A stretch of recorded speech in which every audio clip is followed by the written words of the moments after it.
Hello mga queen! For today's video ay maglilinis tayo ng kuko ng aking ninang. Magiging manicurista po tayo. Kaya samahan niyo po ako. Titignan natin kung anong magiging reaction niya. Let's go mga queen! So, umpisahan na nga natin mga queen ang paglilinis ng kuko ng aking ninang. At syempre, first of all ay tatanggalin muna natin ang kanyang dating cutics bago natin linisan ng todo. Charing! Tara, simulan na natin!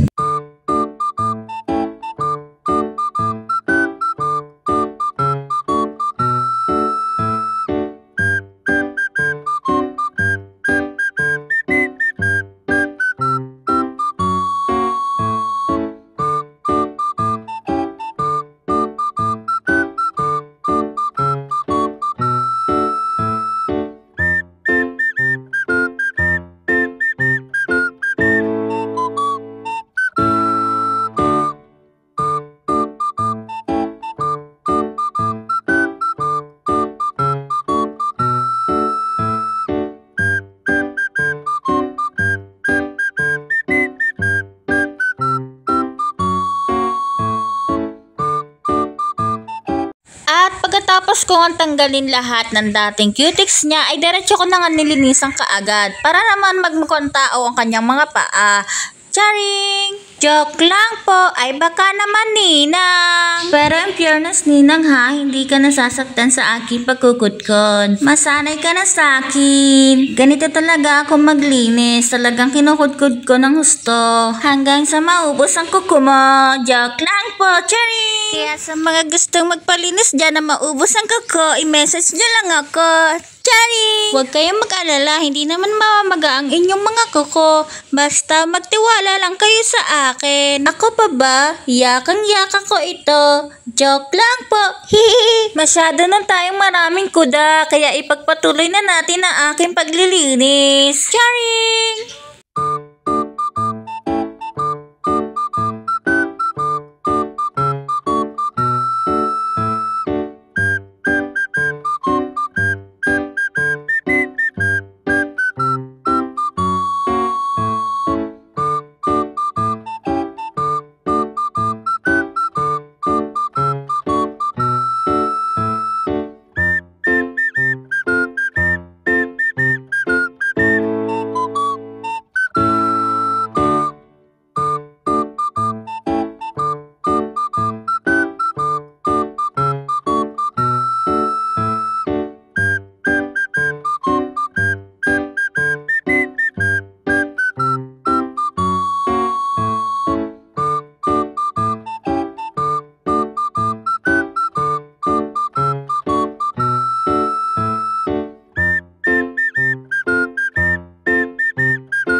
guys, ayan na yung paa na Ninang. Nalinisan na natin siya. Nagmukhang tao na yung paa niya. Ayan, pagpasensyahan nyo na yung langaw nakasali pa talaga.